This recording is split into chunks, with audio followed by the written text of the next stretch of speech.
प्रथम घरे गोटे गाँव में गोटे ब्राह्मण आ ब्राह्मणी दुई जन को लेकिन गोटे परिवार सी उठी नथिले ये जाई भिक्षाक दे डाकी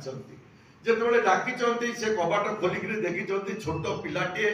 आउ केते सुंदर देखापी आउ कांधरे तांकर झूला आउ से जिते भिक्षाक दे मागिछंती सेते बेले से ब्राह्मण भारी अप्रस्तुत होइछंती कारण सी पूर्व दिन भिक्षा करने को जाइथिले आउ किछि भिक्षा पाई नांती स्वामी स्त्री दी जन जाक उपवास रे सोइचंती आउ तापर दिन सकाळु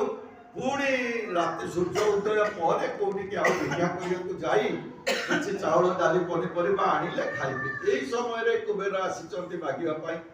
आउ जतबेले मागिबा पाई आसीचंती से भारी अप्रस्तुत होइकि कहउचंती देखो बापा आमे स्वामी स्त्री जदिओ ब्राह्मण परिवार गत काली ठारू उपास रे सोइचो आम घरे किछि भी नाही आउ कोन टिके बिकी भांगी करे देई दबा पाई नाही आउ तुमे अन्य घर को जाओ छोट पिला हेले मध्य कुबेर होउचंती जे हमर शिवंकर देवदेव महादेवंकर अंश आउ परवर्ती समय तांकर ना शंकराचार्य दिया जायछि आउ सी जाइकरी गोटे गछ मूल रे गोटे अस्वस्थ गछ मूल रे बसिकरी माँ लक्ष्मी की स्मरण कले माँ लक्ष्मी के स्मरण कले लक्ष्मी माँ प्रकट होती हस हस मुहर पचार बाबा कहीं मत स्मरण कल ना माँ आपण तो जगत जननी आपण सारा पृथ्वी होती धनर अधिकारी आपणकर सृष्टि रे जड़े ब्राह्मण आउ तांकर ब्राह्मण पत्नी गतकाली उपवास रे रही छटपट होती आर कारण कौन आर निराकरण कौन आपण दयाकर टिके मुझे बुझे दियो माँ लक्ष्मी हसी देले माँ लक्ष्मी कहउचंती देखो जहाँ तुमे कहउच सी पूर्व जन्म रे किछि देई ना ये जन्म रे मध्य जहाँ भिक्षा करूचंती ता निज पाई आउ तुमे तांको घर को आउ थरे जीव कहिबो जहाँ तुम पाखरे अछि किछि जदि गुरुंक उद्देश्य रे ईश्वरकर उद्देश्य रे पितामातांकर उद्देश्य रे किछि जदि से दान करंती तांकर अतीत जन्मर सब कर्म फल कटिଯିव एवं सी सुख रे शांति रे आनंद रे रहिबे कुबेर फेरिकी आसीचंती पुणी धरे डाकिचंती जेतबेले डाकिचंती ब्राह्मण जनक आउ टिके अप्रस्तुत होइकरी कहउचंती बाबा मु मना कली पुणी काहेकि आसीकरी मागुछ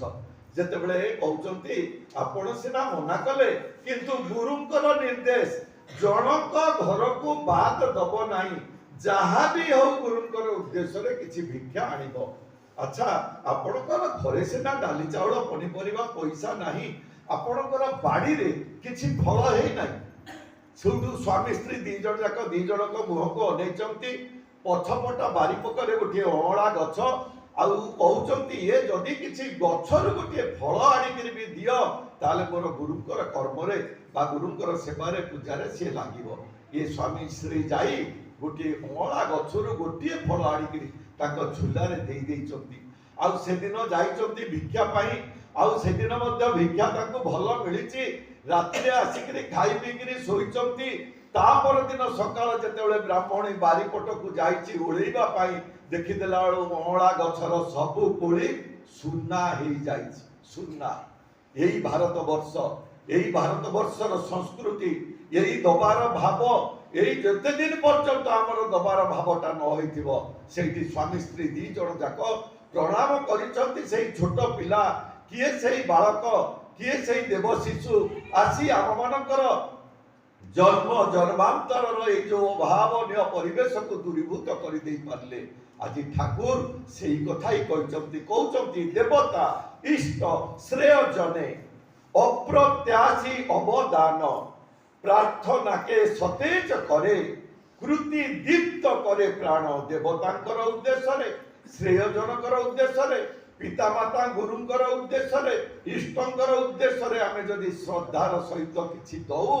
ताले आममानकर प्राणटा कृतार्थ होई जिवो जन्म जन्मांतर कलुष कालिमा सब दूरीभूत हो आमे सुख शांति आनंद रे रही परिबा आउ पिता मातांकर उद्देश्य रे एई जो कर्म एईटा केते माने मु थरे मोर रीति को पचारि थली এই বিজয় ভাই মତେ ଥରେ ପଚାରିଲେ କହିଲେ ମୁଁ ଆମ ମାନଙ୍କର ଡକ୍ଟର ଅଚ୍ୟୁତ ସାମନ୍ତ ମହୋଦୟଙ୍କୁ ମୁଁ ଯାଚନ କରିବି ଆଉ ଏ ଶ୍ରାଦ୍ଧ ଉପରେ ଆପଣ ଟିକେ କୁହନ୍ତୁ। ମୁଁ ତାଙ୍କୁ କହିଥିଲି ମୋ ଭିଣେଇ ମତେ ଥରେ ବୁଝେଇଥିଲେ କହିଲେ ଯୋଉ ପରିବାରରେ ପିତାମାତାଙ୍କର ଉଦ୍ଦେଶ୍ୟରେ এই শ্রাদ্ধ শ্রদ্ধার সহিত দিয়া যায় না আস্তে আস্তে সে পরিবার সংকুচিত হয়ে যায় সে পরিবার ধন জন গোপলক্ষ্মী আর প্রস্ফুটিত হুয়ে নাই তলকু তলকু তলকু চালি যায় তা ছড়া পিতৃ পুরুষঙ্কর আশীর্বাদ ন পাইলে সেই ঘরে যে সন্তান মানে জন্ম নেইকি আসবে সেমানে মধ্য সুখ শান্তি আনন্দরে রহি পারিবে না তার মূল হচ্ছে দবার ভাব সেইপাই ঠাকুর কৌচন্তি যে ইষ্টের কাছে নিও না কিছু দিও তাকে যত পার নেওয়ায় বঢ়ে স্বার্থ বৃদ্ধি দেওয়ায় প্রীতি হয়ে গাঢ় তাঙ্কু দেলে তাঙ্ক প্রতি প্রীতিটা মানে জাগ্রত হব আউ আমি মানে সমস্তে তাঙ্করি সন্তান আজি পাণ্ডব ভাই তাঙ্ক পরিবার তরফরু মাঙ্কর উদ্দেশ্যে এই যে সুন্দর সুষ্ঠু অনুষ্ঠানটিଏ କରିଛନ୍ତି ইয়ে জন্ম জন্মান্তর পাই পুণ্য আর ধর্মକୁ ସେ ସାଇତି କରି ରଖି ଦେଇକିରି ଯାଉଛନ୍ତି ଏହି ତାଙ୍କରି ବଂଶ ଭିତର ଦେଇ ଯୋଉ ସନ୍ତାନ ସନ୍ତତି ମାନେ ଆସିବେ ସେମାନେ ସେଇ ଧର୍ମ ଆଉ ପୁଣ୍ୟକୁ ଭୋଗ ଦଖଲ କରିବେ। ସେଦିନ ମନମୋହିନୀ ଦେବୀଙ୍କର ଦେହାନ୍ତ ହେଇଯାଇଛି ଆଉ ମନମୋହିନୀ ଦେବୀ ତାଙ୍କର ମାନେ ବହୁ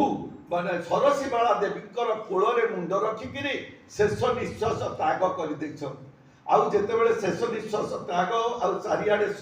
ପ୍ରଚାର ହେଇଗଲା ଠାକୁର ଦୌଡ଼ି ଦୌଡ଼ି ଆସିକିରି ମାଙ୍କର ଉପରେ ପଚାଡ଼ି ହେଇକିରି ପଡ଼ିକିରି ଯେମିତି ଅଝର ଝର କାନ୍ଦୁଛନ୍ତି ସମୟ ଅତିକ୍ରାନ୍ତ ହେଇ ଚାଲିଛି ତାଙ୍କର କାନ୍ଦ ବନ୍ଦ ହଉନି ସମସ୍ତେ ସମସ୍ତଙ୍କୁ ଅନଉଛନ୍ତି କିଏ ଠାକୁରଙ୍କୁ ତାଙ୍କର ମାନେ କାନ୍ଦରୁ ଚୁପ୍ କରିପାରିବ। ବଡ଼ ମା ଉଢ଼ଣା ପକେଇକିରି ଆଖିରୁ ଧାର ଧାର ଲୁହ ଗଡୁଛି ଆଉ ସେ ନିଜକୁ ସଂଯତ କରିକିରି କହୁଛନ୍ତି ଓଗୋ ତୁମେ ଏଭଳି କାନ୍ଦିଲେ ହବ ପରଲୌକିକ କାର୍ଯ୍ୟ ଡେରି ହେଇ ଯାଉଛି ତୁମେ ଟିକେ ଚୁପ୍ ହୁଅ ତୁମେ କାନ୍ଦୁଛ ସମସ୍ତେ କାନ୍ଦୁଛନ୍ତି ଆଉ ସମୟ ଅତିକ୍ରାନ୍ତ ହେଇକିରି ଚାଲିଛି। ଠାକୁର ଆସ୍ତେକିରି ମୁଣ୍ଡଟିକୁ ଉଠେଇଲେ କହୁଛନ୍ତି ବଡ଼ ବୋହୂ ଏଥର ମୁଣ୍ଡରୁ ଉଢ଼ଣା କାଢ଼ ଆଜି ଠାରୁ ଜଗତ ଜନନୀ ଶ୍ରୀ ଶ୍ରୀ ବଡ଼ ମା ବୋଲି ସେଇ ଦିନ 1938 ମସିହା ମାର୍ଚ୍ଚ ମାସ 20 ତାରିଖ ସମୟ 11:45 ସମୟ এই সময়ে সেই বড় মাଙ୍କୁ ସିଏ শ্রী শ্রী ঠাকুর ଦେଇଥିଲେ ও মানে নাম জগত জননী শ্রী শ্রী বড় মা কথা কহিবার আজি মা চালি যাইଛନ୍ତି শাশু চালি যাইଛନ୍ତି যে বহু রহিলা বহু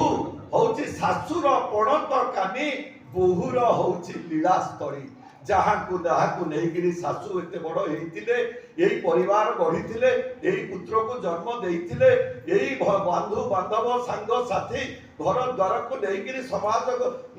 ନେଇକିରି ସେ ଜୀବନକୁ ଅତିବାହିତ କରିଥିଲେ ଆଜି ସେ ଘରର ବୋହୂମାନେ ନିଜ ନିଜ ଭିତରେ ସଂଗତି ରକ୍ଷା କରି ଶାଶୁଙ୍କର ସେଇ ଗୁଣର ଅଧିକାରୀ ହେଇକିରି ଇଷ୍ଟ ଆଚାର୍ଯ୍ୟ ଗୁରୁ ପୁରୁଷୋତ୍ତମକୁ ମଥାରେ ବହନ କରିକିରି অবশিষ্ট জীবন অতিবাহিত করিকিরি চালন্তু তাহলে কোন হব না এই চলনি আম পরিবেশ ভিতরে গোটে শিক্ষা দেব এই চলনি আম ঘরর উত্তরদায়কଙ୍କର ভাগ্য সৌভাগ্যরে পরিণত করিব আর এই চলনি নিজকু সুখ শান্তি আনন্দ দেইকিরি মଣିଷ ভিতরে ইষ্ট প্রেরণা জাগ্রত করিব আর শেষরে আমি মানে গাই উঠিবা জয় বন্দে পুরুষোত্তম জয় গুরু।